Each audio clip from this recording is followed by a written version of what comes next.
So I'm back drawing all over myself to help teach you about what we want to consider for any lateral chain strengthening postpartum, especially side plank. Side plank is something that is often prescribed a lot in exercise classes as well from physiotherapists, including myself. Because it's really friendly in regards to protecting any diastasis recti or the front of the house, which I'll talk about in a bit. But what I see clinically when I do side plank with my clients with internal palpation is often we end up bearing down because of external oblique. So let's talk about this. I'm gonna back up here. So I drew all over my core.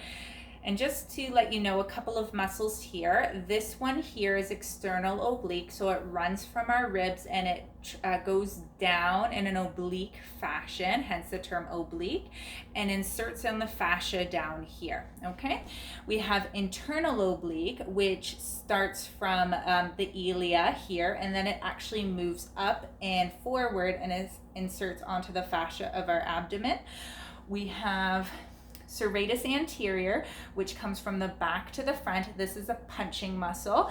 And then in the back, we have lat dorsi, which is important for this video, that runs, actually, lat is a huge muscle. It runs from our arm here all the way down to the fascia in our back called the thoracolumbar fascia, okay?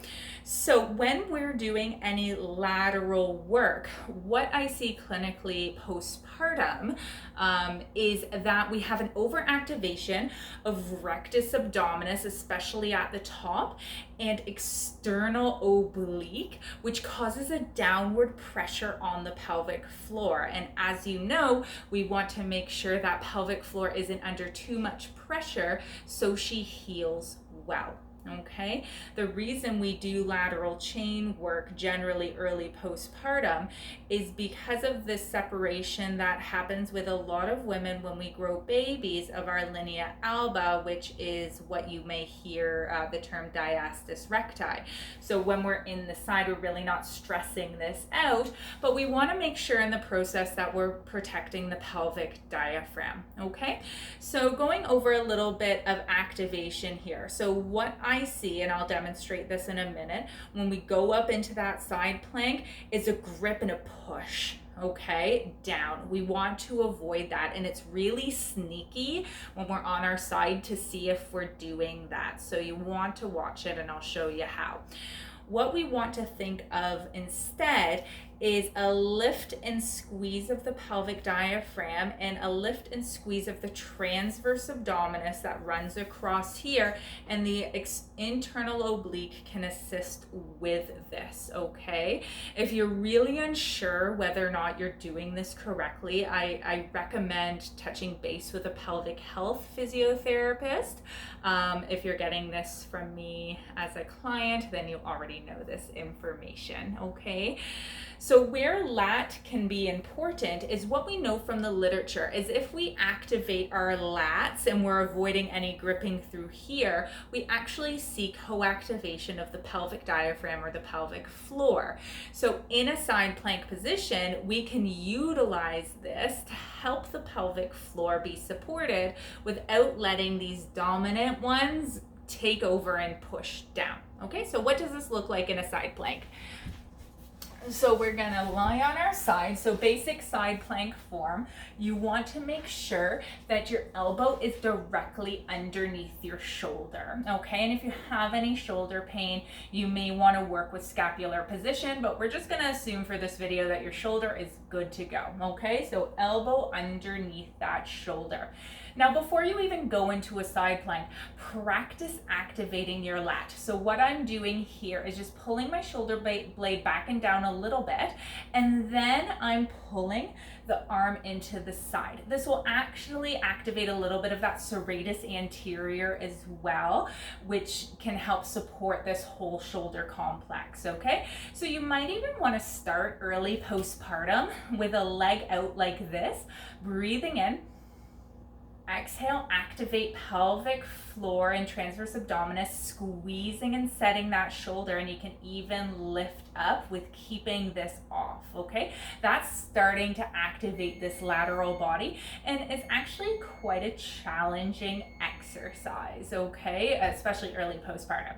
If you're ready for full side plank, you can use a hand to assist, okay? You're gonna breathe in. Exhale, activate pelvic floor, transverse abdominis. Pull arm down and then lift up, okay? I'll show you what an overactivation of obliques looks like. I'm just gonna turn to the other side here. So, it might be hard to see on video, so I'm really gonna overactivate here. So I'm not gonna breathe in, no setup. Okay, so on camera, this actually might look better from an aesthetic standpoint, like, yeah, your abs are in and tight, that's awesome. But what's happening is I'm really bearing down on my pelvic diaphragm, and if you're recovering and your pelvic floor strength is not full yet, which often it isn't until probably about 10 months postpartum, to be honest with you, then we're really putting that pelvic floor at risk of getting cranky, okay? So again, you want to breathe in, set that pelvic floor up. Exhale, squeeze, lift. A little bit of transverse abdominis, lat on and lift, okay? Versus, okay? So this takes practice in itself. To get good at activating those different muscles, all right? Sometimes the core just all activates together, and it takes time to get good at activating all the different muscles. So I hope you find this helpful, and make sure you protect that pelvic floor.